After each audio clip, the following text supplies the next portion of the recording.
जो बड़ी बड़ी कंपनीज है ना वो सबसे गंदे समय पे चालू होती हैं। हम लोगों ने जब चालू किया उस टाइम पे कोई क्रिप्टो को देखता भी नहीं था। इनिशियल फेज पे हम लोग कैसे कॉइन्स में इन्वेस्ट कर सकते हैं? छोटे अमाउंट से चालू करो, धीरे धीरे सीखो, फिर बढ़ाओ उसको। प्रूवन प्रोजेक्ट्स हैं जैसे बिटकॉइन हो गया, एथेरियम हो गया, जो जिनका मार्केट कैप अच्छा है। 2025 में क्रिप्टो एक अच्छा इन्वेस्टमेंट रहेगा या इसका हाइप खत्म हो गया है? अगर आपको लगता है कि यार ये टेक्नोलॉजी बड़ी बनेगी, ये चीज़ बाद में बड़ी हो सकती है, बहुत मेन स्ट्रीम हो सकती है। स्टॉक मार्केट जब नया था तब रेगुलेशंस नहीं थे, बट ओवर टाइम रेगुलेशंस आए हैं, तो क्रिप्टो अभी उस फेज पे है। तो आपको क्या लगता है फ्यूचर में क्रिप्टो के अंदर कोई स्कैम हो सकता है जिससे नया रेगुलेशन बने? देखो स्कैम तो हो सकता है।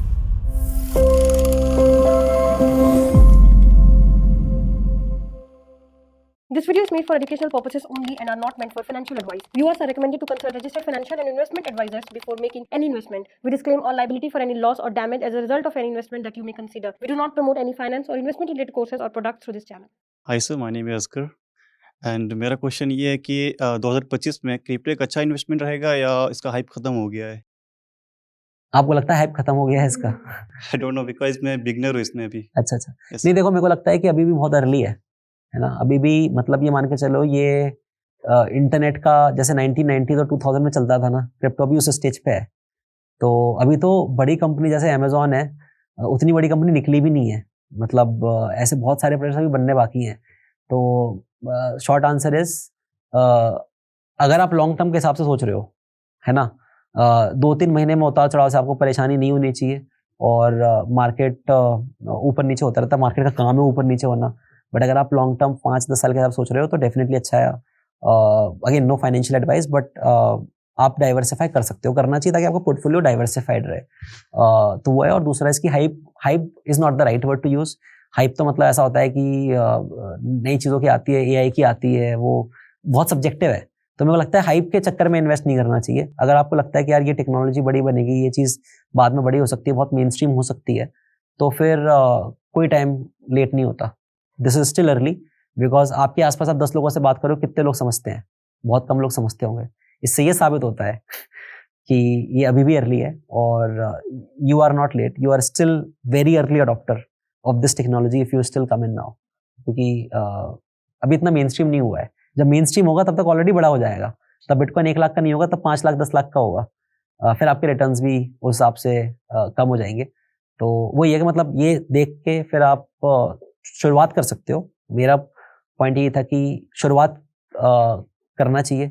अभी भी बहुत नई टेक्नोलॉजी है और जैसे जैसे चीज़ें बढ़ेंगी, जैसे जैसे टेक्नोलॉजी और मेन स्ट्रीम होगी, वैसे वैसे आप उसको देख पाओगे, उसको एक्सपीरियंस कर पाओगे, उसको इस बारे में सीख पाओगे।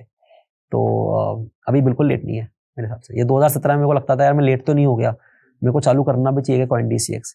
बट आज देखो, आज भी मतलब मुझे लगता है यार मैं तो अभी भी बहुत अर्ली है। मतलब it's still very very early. And कितने ही लोग हैं, मतलब अभी इंटरनेट जैसे 2000 में मान के चलो, अब नई नई फेसबुक जैसी आनी बाकी है, 2004-5 में आई थी। तो ऐसी बहुत सारी कंपनीज और प्रोडक्ट्स तो आना बाकी हैं अभी इसमें, जो आ रहे हैं, अभी चल रहे हैं। मतलब I know so many companies who are building phenomenal products using blockchain technology. तो इट्स स्टिल नॉट लेट। मेरा क्वेश्चन है सर, अभी हाल ही में न्यूज़ आई थी कि इंडिया के बाहर का जो एक्सचेंज है बाइबिट, वहाँ $1.2 बिलियन का इथेरियम हैक हो गया था नॉर्थ कोरिया से। तो अगर मैं इंडियन एक्सचेंजेस की बात करूँ तो मतलब अगर हमने उसमें कुछ स्पॉट में ले रखा है तो हम कैसे इसको सिक्योर फील कर पाए कि हमारे साथ ऐसा नहीं हो सकता है? ये आपकी टेक्नोलॉजी और आपकी कंपनी इसमें ऐसा क्या काम कर रही है? जी बिल्कुल, ये भी अच्छा क्वेश्चन है। तो बाइबिट का $1.4 बिलियन का हैक हुआ था अभी recently, last week. And customers को उससे इम्पैक्ट नहीं हुआ बिकॉज कंपनी ने खुद से अपने उससे पे कर दिया अपने पॉकेट से। बट ये इसका मतलब ये नहीं है कि आप उस पर चिंता ना करें। आई थिंक इम्पॉर्टेंट है कि आपने इतनी मेहनत से इन्वेस्ट किया है पैसा, यू वुड वांट कि 10 साल 15 साल तक वो रहे, सेफ रहे। तो उसके बहुत तरीके हैं। पहला तरीका है कि आप जिस भी प्लेटफॉर्म में इन्वेस्ट कर रहे हैं वो रेगुलेटेड हो, कंप्लाइंट हो, गवर्नमेंट ऑफ इंडिया से अगर मान लो जैसे रजिस्टर्ड FIO रजिस्टर्ड एक्सचेंजेस होते हैं, वो रिलेटिवली सेफर होते हैं बिकॉज उनका ऑलरेडी गवर्नमेंट ऑफ इंडिया के साथ मतलब वो कहीं ओवरनाइट कहीं बंद नहीं हो जाएंगे। ठीक है, तो एक वो पैरामीटर हो गया, वो बिल्कुल ध्यान में रखना जरूरी है। तो एक FIO रजिस्ट्रेशन है कि नहीं उनके पास, जैसे CoinDCX के पास है, तो हम लोग government of India registered exchange है, तो उससे आपको एक लेवल ऑफ सेफ्टी मिलती है। दूसरा, आपका जो फंड है वो अगर आपको समझ में आता है कि वॉलेट कैसे यूज करते हैं, बहुत सारे वॉलेट्स होते हैं, है ना, जैसे ट्रस्ट वॉलेट हो गया, मेटामास्क हो गया, ऑक्टो वॉलेट है, हमने खुद ने निकाला है वॉलेट प्रोडक्ट। उसमें फंड्स आप एक्सचेंज पे नहीं रखते हो, आप अपने कस्टडी में रखते हो। आपके पास उसका प्राइवेट जो पासवर्ड है, चाबी है उस फंड की, वो आपके पास होती है। तो वो भी एक तरीका है, उसमें हैक होने के चांसेस कम होते हैं। बट अगर आपने वो चाबी खो दी तो फंड आप रिकवर नहीं कर पाओगे। तो हर किसी के प्रोज एंड कॉन्स होते हैं, डिपेंडिंग अपन आपको क्या समझ में आता है। आप वॉलेट्स यूज कर सकते हो, आप एक्सचेंजेस यूज कर सकते हो। एक्सचेंज यूज करोगे तो ट्रस्टवर्दी एक्सचेंज यूज करना, ऐसे कोई भी एक्सचेंज यूज मत कर लेना। और सिक्योरिटी के लिए हम लोग काफ़ी सिक्योरिटी में हम लोग काफ़ी मेहनत करते हैं, काफ़ी स्ट्रांग है हमारा सिक्योरिटी पॉस्चर, इसीलिए आज तक 7 साल हो गए कोई सिक्योरिटी इंसिडेंट नहीं हुआ है। हम लोग मल्टीपल चीज़ें करते हैं अपने प्लेटफॉर्म को सिक्योर बनाने के लिए। 35 लोगों की टीम है जो 24/7 सारे सिस्टम्स मॉनिटर करती है और इंश्योर करती है कि बहुत सारे हमारे जो प्लेटफॉर्म है ना वो मल्टी लेयर्ड सिक्योरिटी है उसकी। मतलब कि आप पहली लेयर आपने तोड़ भी दी सिक्योरिटी की, दूसरी लेयर तोड़ भी दी, तब भी आपको जो फंड्स का एक्सेस है बहुत अंदर कोल्ड वॉलेट में सिक्योर्ड तरीके से स्टोर करके रखा जाता है। उसमें भी डाइवर्सिफाई करते हैं, ऐसा नहीं कि एक ही जगह आपने फंड रख दिया। Because I think one of the mistake is like एक जगह आप बहुत ज़्यादा फंड रखते हो तो उसमें आप रिस्क बढ़ जाती है। तो डाइवर्सिफाई कर देते हो, आप कोल्ड वॉलेट यूज़ करते हो। कोल्ड वॉलेट मतलब जो इंटरनेट से कनेक्टेड ही नहीं है। अब कोई हैकर घर पे आके तो नहीं लेके जाता ना फंड्स आपके, ऑनलाइन ही करता है। तो इंटरनेट से कनेक्ट ही मत करो ना उसको। जब कनेक्ट ही नहीं करोगे तो कोई हैकर टच भी नहीं कर सकता उसको। और हम लोग प्रूफ ऑफ रिजर्व्स करते हैं, मतलब रियल टाइम पे आप ऑनलाइन देख सकते हो कि Coindesk के पास कितने एसेट्स हैं, जितने एसेट्स हैं वो कस्टमर के एसेट से ज़्यादा हैं कि नहीं है। और ये ओपनली ट्रांसपेरेंटली हम लोग पब्लिकली डिस्क्लोज करते हैं। तो ये जो ट्रांसपेरेंसी है, इसी के लिए लोग, जो इंडियन ऑडियंस है वो Coindesk को ट्रस्ट करती है। तो जब आप अगर आपको अपने फंड्स की सेफ्टी रखनी है तो आप ये सारी प्रैक्टिसेस यूज़ कर सकते हो और अपना सारा जो इन्वेस्टमेंट है वो एक जगह मत डालो, उसको आप डाइवर्सिफाई करो। Hi, sir. So my question is, what's the future of crypto regulation in India, and can you share that information on how it's impact our investors? Sure. तो यार क्रिप्टो रेगुलेशंस पे ना काफ़ी मेरा व्यू ये है कि आज के टाइम पे इंडिया, देखो नई टेक्नोलॉजी है, नई टेक्नोलॉजी ऑब्वियसली सब लोग नहीं समझते हैं, धीरे धीरे इसके बारे में अवेयरनेस होती है, फिर अडॉप्शन होता है, रेगुलेशंस भी आता है। तो रेगुलेशंस तो आएगा ही आएगा। मैं ये अपनी टीम को भी 6 साल पहले भी बोलता था, अभी भी बोलता हूँ कि ये इंडस्ट्री रेगुलेट होगी। क्यों? क्योंकि दुनिया में सब जगह हो रही है। अब क्रिप्टो, बिटकॉइन, ये सब ऐसा तो नहीं कि सिर्फ इंडिया स्पेसिफिक फिनोमेना है तो ग्लोबल। जो तो दुनिया में हो रहा होगा वो इंडिया में होगा, राइट। और ये तो गवर्नमेंट ऑफ इंडिया भी बोल चुकी है कि हमें जो दुनिया में होगा उस हिसाब से हम अपनी रेगुलेशंस बनाएंगे। तो इंडिया में भी रेगुलेशन, इंडिया में नहीं मतलब बहुत सारी कंट्रीज में इनफैक्ट रेगुलेशंस किसी जगह आ चुकी है।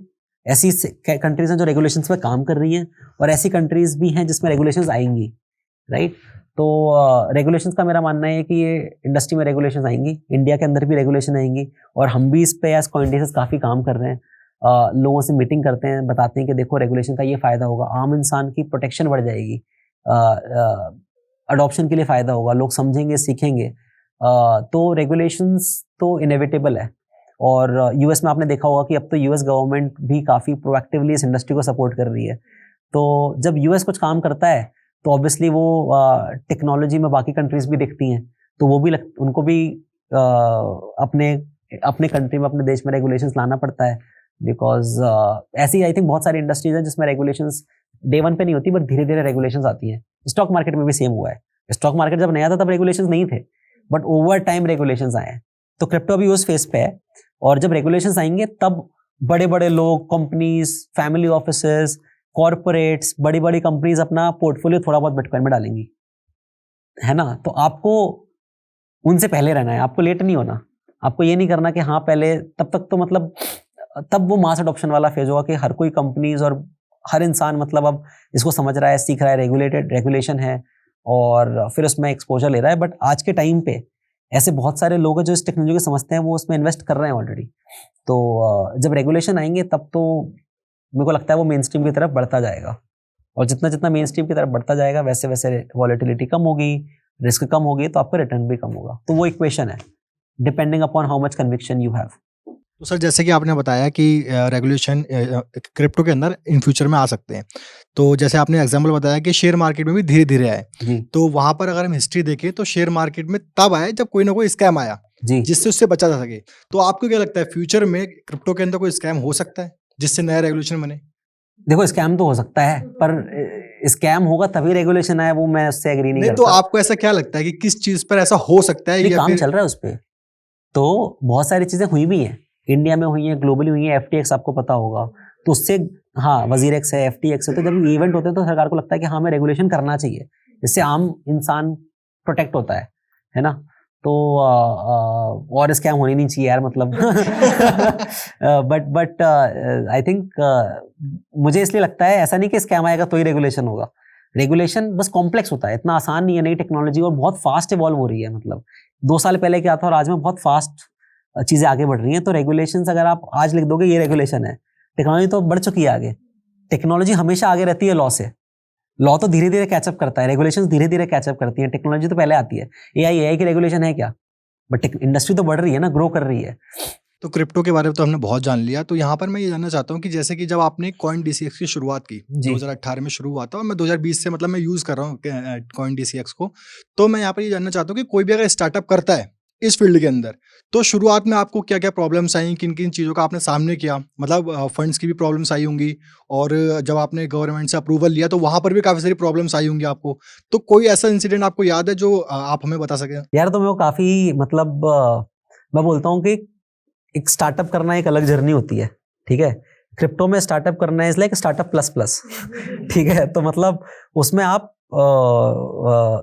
काफी कम टाइमलाइन में आप बहुत कुछ सीखते हो, तो पिछले 7 साल की जर्नी में मैंने काफी कुछ देखा है, मतलब जितना मुझे सीखने को मिला है कॉइन DCX की जर्नी में, उतना तो मैंने हार्डली कभी मतलब जिंदगी भर में नहीं सीखा होगा, राइट फ्रॉम स्टार्ट। तो जब मैंने चालू किया था तब बहुत लोग बोलते थे यार मत करो स्टार्टअप, मत करो, मतलब हर तीसरा इंसान बोलता था कि यार मतलब इंडिया में होगा नहीं, बंद हो जाएगा, बैन कर देंगे, रेगुलेशन इलीगल है, ये है, क्यों कर रहे हो, मतलब तो मेरा आंसर ये होता था कि ठीक है यार, मतलब मेरे को कन्विक्शन है, मेरे को भरोसा है, और अगर हर इंसान ने ऐसा सोचना चालू कर दिया तो इंडिया तो कभी आगे बढ़ ही नहीं पाएगा इस सेक्टर में, तो किसी को तो वो रिस्क लेना पड़ेगा, किसी को तो करना पड़ेगा।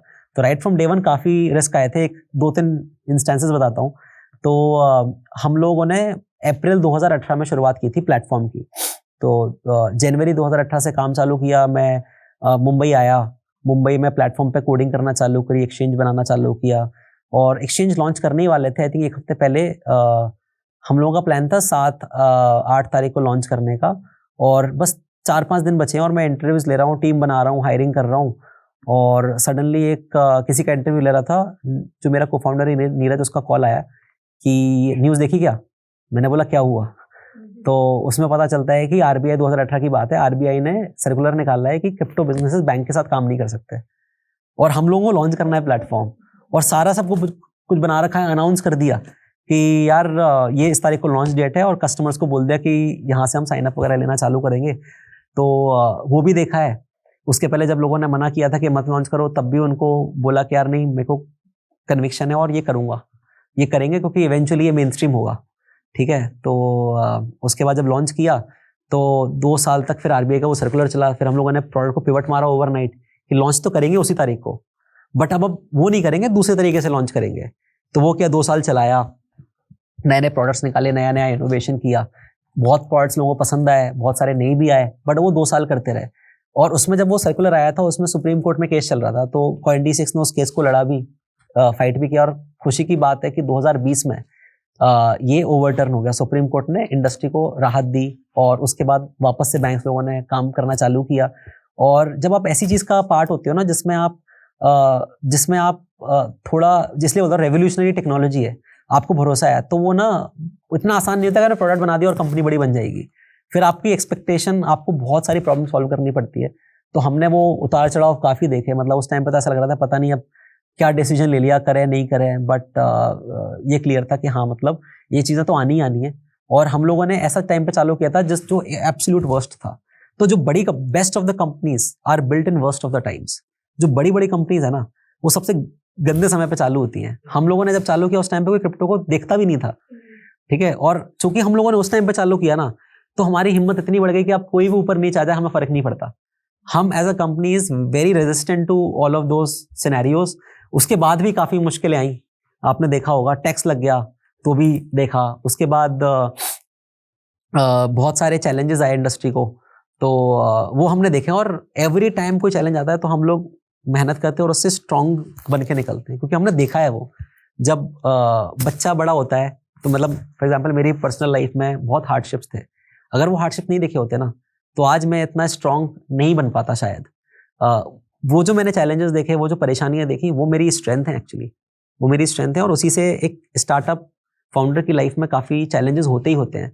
तो अब मेरे को लगता है वो तो छोटी चीज़ है यार, मतलब जब वो कर लिया तो ये क्या है। तो आई थिंक वो मैं अपने लिए अच्छी बात मानता हूँ, अच्छी बात है कि हम लोगों ने वो चैलेंजेस देखे अर्ली ऑन हमारी जर्नी में, जिससे हमारा जो परसिस्टेंस है कि क्रिप्टो के अंदर ही बनाना है, क्रिप्टो के अंदर कुछ बड़ी कंपनी बनानी है, वो बहुत स्ट्रांग हुआ है।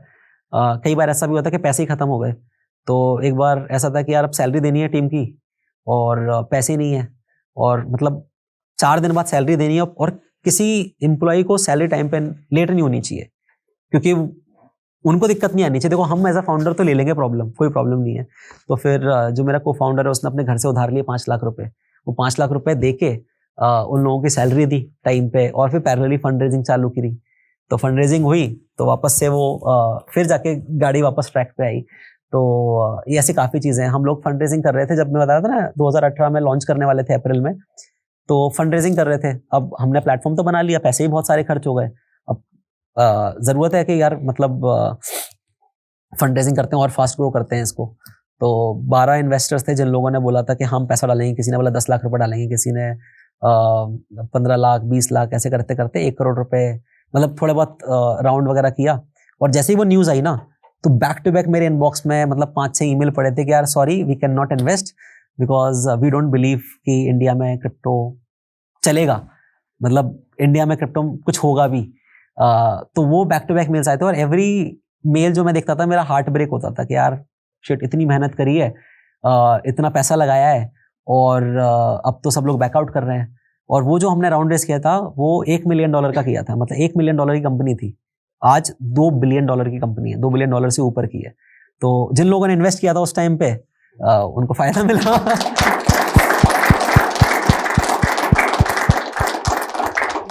तो ये एक अच्छी जो बड़ी कंपनीज बनती है उनकी स्टोरी होती है, और वो ना उस हार्डशिप से गए हुए होते हैं। कई बार पता चलता है, कई बार नहीं पता चलता, but I feel and I know that her company की जर्नी में, मोस्ट ऑफ द कंपनीज की जर्नी में या फाउंडर्स में वो उतार चढ़ाव आते हैं। हमारे में थोड़ा ज़्यादा वॉलेटिलिटी है compare to other sectors, but काफ़ी उसी ने तो सिखाया है, जितना कुछ सिखाया है, बिजनेस कैसे बनाना है, कैसे आप अलग अलग सिचुएशंस में कैसे रिएक्ट करते हो, कैसे आप उसको सॉल्व करते हो प्रॉब्लम।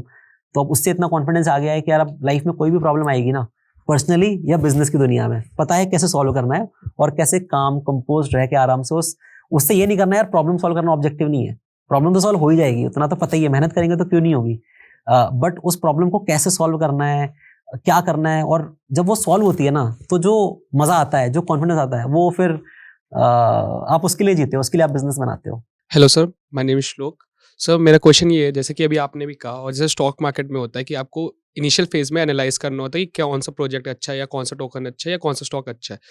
तो लाइक हम लोग कैसे आइडेंटिफाई करेंगे कि कौन से प्रोजेक्ट्स जो आ रहे हैं वो अच्छे हैं, और लाइक इनिशियल फेज पे हम लोग कैसे कॉइन्स में इन्वेस्ट कर सकते हैं या टोकन्स में इन्वेस्ट कर सकते हैं, क्योंकि जनरली जो इंडियन मार्केट में होता है वो कॉइन लिस्ट हो गए, अच्छा खासा सनराइज करके देन लिस्टिंग आती है, देन फिर डिमांड होती है, तब लिस्ट होते हैं जितने भी हमारे लाइक ब्रोकर्स है, जिनको जितने भी प्लेटफॉर्म्स है। तो इनिशियल फेजेस पे हम लोग कैसे इन्वेस्ट कर सकते हैं उसमें, क्योंकि जब उस राइज करने से पहले ही इन्वेस्ट करेंगे तो हम लोग को लार्जर गेन्स मिलेंगे, जैसे इनिशियल कॉइन ऑफरिंग्स हो जाए, वो सब, वो कैसे। बहुत अच्छी बात पकड़ी आपने उसके लिए ना। तो अपना एक प्रोडक्ट है वॉलेट, ऑक्टो वॉलेट है, उसके अंदर आपको सारे प्रोडक्ट्स मिलते हैं, मतलब सारे जो क्रेडिबल हैं, मतलब जो अर्ली प्रोडक्ट होते हैं, स्कैम्स वगैरह नहीं, उसमें फिल्टरिंग मैकेनिज्म भी होता है, तो उसमें आपको एटलीस्ट एक्सेस मिल सकता है। तो जो भले ही एक्सचेंज पे लिस्ट नहीं हो, भले ही बाइनेंस पे या किसी बड़े एक्सचेंज पे लिस्ट नहीं भी हो, तो भी आप ऑक्टो के थ्रू उसको एक्सेस कर सकते हैं।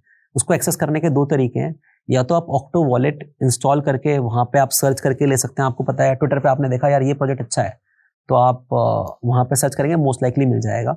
Same product octo CoinD6 app के अंदर भी मिलेगा। तो CoinD6 ऐप के अंदर जाएंगे, उसके अंदर Web3 मोड रहता है। उस Web3 मोड के अंदर आपको सारे जो नए नए प्रोजेक्ट्स हैं जो कि इतने पॉपुलर अभी नहीं हुए हैं, सारे एक्सचेंजेस पे लिस्ट नहीं है, आपको वो अर्ली एक्सेस मिलता है, अर्ली मतलब आप अर्ली उसमें इन्वेस्ट कर सकते हैं, तो वो तरीका है।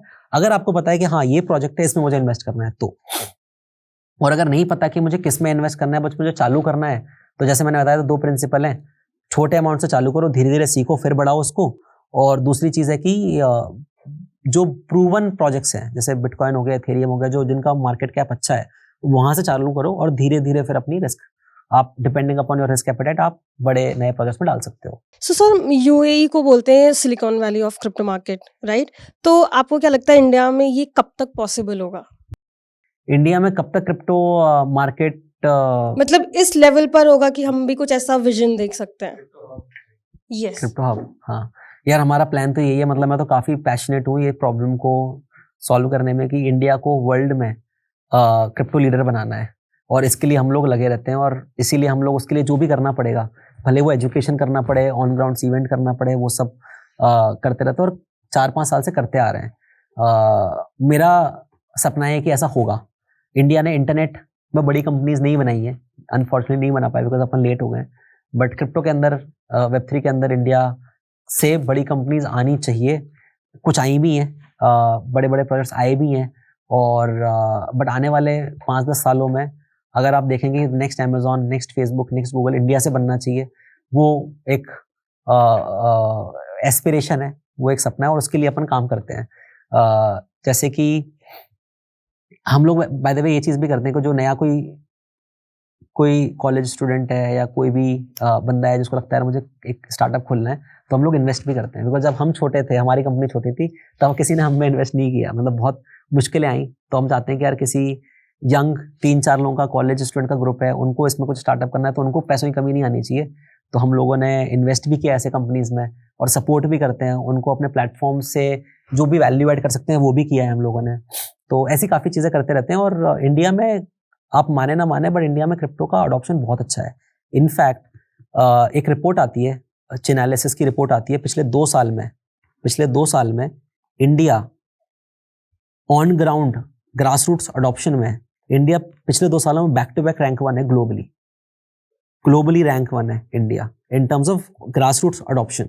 मतलब इंडिया का अडॉप्शन बहुत अच्छा है, बहुत बड़ा भी है। इसीलिए आप देखेंगे बड़ी बड़ी कंपनीज बोलती है यार हमें इंडिया में लॉन्च करना है, इंडिया आना है। क्यों? बिकॉज इंडिया बहुत बड़ा मार्केट है। और आप सोचो, अभी तो इंडिया में शुरुआत हुई है, अभी तो डीमोनेटाइजेशन जो पेटीएम वगैरह थे ना, उसके बाद कितने बड़े हुए हैं वो, तो वो मोमेंट आना बाकी है। जब इंडिया में रेगुलेशंस होंगे, इंडिया के अंदर क्लैरिटी आएगी, टैक्सेशन वगैरह में आइट्रेशंस होंगे, तब सोचो कितना बड़ा बनेगा। इंडिया ऑलरेडी नंबर 1 पे है, फिर तो वो ऐसी एक्सपोनेंशियल ग्रोथ आएगी ना उस टाइम पे। तो अब मेरा वही सपना है कि यार उस जो ग्रोथ है उसमें कंट्रीब्यूट करो एज अ कैटलिस्ट, कुछ थोड़ा कंट्रीब्यूशन करना है, जितना पॉसिबल है उतना करना चाहता हूँ। और यूजर्स के मामले में इंडिया नंबर 1 है। इनफैक्ट जो डेवलपर्स हैं ना, कोडर्स हैं, बहुत सारे कोडर्स ना ब्लॉकचेन पे कोडिंग करना सीख गए, और उनको इस पे नए नए प्रोजेक्ट्स वगैरह बना रहे हैं। Globally India in terms of developers, blockchain developers, Web3 developers number 2 पे आता है ग्लोबली आफ्टर यूएस। तो यूएस नंबर 1 पे, इंडिया नंबर 2 पे है। और द ट्रेंड सेज दैट अगले 3 साल के अंदर इंडिया सबसे ज्यादा डेवलपर्स देगा। जब इंटरनेट आया था नया, तो लोगों ने टीसीएस बनाई, इन्फोसिस बनाई, एक्सपोर्टर बना टेक्नोलॉजी का, और आज देखो कितनी बड़ी कंपनीज हैं। मुझे लगता है वेब3 के अंदर मुझे काफी स्ट्रॉन्ग बिलीफ है कि इंडिया टॉप में तो आएगा ही आएगा, इफ नॉट नंबर 1। और अपना काम ये है, और मैं तो उस विजन से काम कर रहा हूँ कि इंडिया को वेब3 के अंदर वर्ल्ड लीडर बनाना है, और वो बनेगा तो अच्छा, काफ़ी अच्छा फील आएगी। और that will be the impact जो मैं महसूस करना चाहता हूँ। सो मेरा सर ये लास्ट क्वेश्चन है सेशन का। बेसिकली अब आपने जैसे अभी बीच में बोला था कि क्रिप्टो को हम 2 तरीके से, एक या तो आप खरीद लो, ठीक है, या तो दूसरा मेरे को ऐसा लगता है कि माइनिंग वाला ऑप्शन होता है। तो बेसिकली माइनिंग होता है क्या है? क्योंकि बहुत सारे लोग सुनते हैं बिटकॉइन माइनिंग, अभी पाइम में माइनिंग कर रहे हैं बहुत सारे लोग। तो माइनिंग और ये मतलब क्रिप्टो से कैसे चीज़ है कि आप हर कोई कॉमन मैन इसको माइनिंग कर सकता है या नहीं कर सकता है? कैसा सिस्टम है? मेरे को थोड़ा सा माइनिंग के ऊपर आप प्लीज़ बताइए। ठीक है, माइनिंग के ऊपर ऐसा है कि यार माइनिंग, ये कॉइन्स जो होते हैं, अलग अलग कॉइन्स, ये माइन होते हैं। जैसे बिटकॉइन है, बिटकॉइन की माइनिंग होती है ना। इस पर माइनिंग, बिटकॉइन माइनिंग कैसे होती है उस पर थोड़ा बताऊंगा। बट डिपेंड करता है कि आप किस प्रोजेक्ट की बात कर रहे हैं, आपको क्या माइन करना है, उस हिसाब से अलग अलग प्रोसेस होता है। माइनिंग अभी जैसे बिटकॉइन माइनिंग, आम इंसान तो अभी बहुत डिफिकल्ट है उसके लिए बिटकॉइन माइनिंग करना, क्योंकि बहुत एनर्जी लगती है। कंप्यूटेशन पावर बहुत लगती है, बट डिपेंडिंग अपन आप किस कॉइन की माइनिंग कर रहे हैं उस पर डिपेंड करता है कि करना चाहिए नहीं करना चाहिए, क्या प्रोसेस है। बिटकॉइन माइनिंग की बात करें तो एग्जाम्पल जो ब्लॉकचेन होती है ना, उसमें क्या है, वो एसेंशियली एक ब्लॉक्स हैं, उसकी चेन है, कड़ी है बहुत सारे ब्लॉक्स की, और हर ब्लॉक के अंदर ट्रांजैक्शंस होते हैं। इसने इसको इतने रुपए दिए, इतने बिटकॉइन दिए, इसने इसको इतने दिए, लेजर है बेसिकली। हर ब्लॉक के अंदर ट्रांजैक्शन समरी होती है और ब्लॉक्स एक दूसरे से कनेक्टेड होते हैं। ये जो प्रोसेस होती है कनेक्शन की, इसमें ये माइनिंग के थ्रू होती है कि आपको एक कंप्यूटेशनल प्रॉब्लम सॉल्व करनी पड़ती है। अगर आपने सॉल्व कर ली तो आपको बिटकॉइन मिलते हैं माइनिंग करके। तो हर किसी का अलग अलग तरीका होता है। ऐसा नहीं कि इथेरियम में for example mining proof of stake पे हो गई है, अभी प्रूफ ऑफ वर्क पे नहीं होती, मतलब उसकी माइनिंग करने का तरीका बिटकॉइन से काफ़ी डिफरेंट है। तो डिपेंड करता है आप किस प्रोजेक्ट की माइनिंग की बात कर रहे हैं, बट मेरे को ये लगता है कि माइनिंग ना अभी उतना ज़्यादा बेनिफिशियल नहीं है जितना 10 साल पहले था। दूसरी चीज़, बिटकॉइन माइनिंग में पर्टिकुलरली ज़्यादा एनर्जी लगती है। तो ऐसे एरियाज जहाँ पे इलेक्ट्रिसिटी बहुत सस्ती है या जहाँ पे और हीट जनरेट होती है, तो जहाँ पे ठंडे इलाके हैं वहाँ पे लोग माइनिंग करते हैं। इंडिया में माइनिंग का एनवायरनमेंट उतना प्रॉफिटेबल और उतना प्रूवन नहीं है। पहले होता था, मतलब जब नया नया था, बट आज के टाइम पे लोगों ने सारे माइनिंग ऑपरेशंस जो हैं वो ऐसी जगह शिफ्ट कर दिए जहाँ पे रिन्यूएबल एनर्जी होती है, जहाँ पे एनर्जी जो सोर्स है वो रिन्यूएबल है, जहाँ पे एनर्जी अगर आप यूज़ नहीं करोगे तो वैसे ही डिप्लीट हो जाएगी, वैसे ही एनर्जी ट्रांसफर में खत्म हो जाएगी। तो उससे अच्छा है कि आप उस जहाँ पे एनर्जी जनरेट हो रही है वहाँ पे आप माइनिंग कर लो, फिर आप उससे रेवेन्यू बढ़ा सकते हो। भूटान माइनिंग करता है, तो काफ़ी डिपेंड करता है कि आपके पास एडवांटेज है क्या माइनिंग में, तो सेंसिबल बनाता है। बट आई थिंक अभी तो बिटकॉइन माइनिंग इन पर्टिकुलरली उतना ज़्यादा प्रॉफिटेबल और इकोनॉमिकल बिजनेस नहीं रहा है, और आम इंसान के लिए माइनिंग करना requires lot of investment. Hi guys, how was the session? Can we have a huge round of applause for Sumit sir?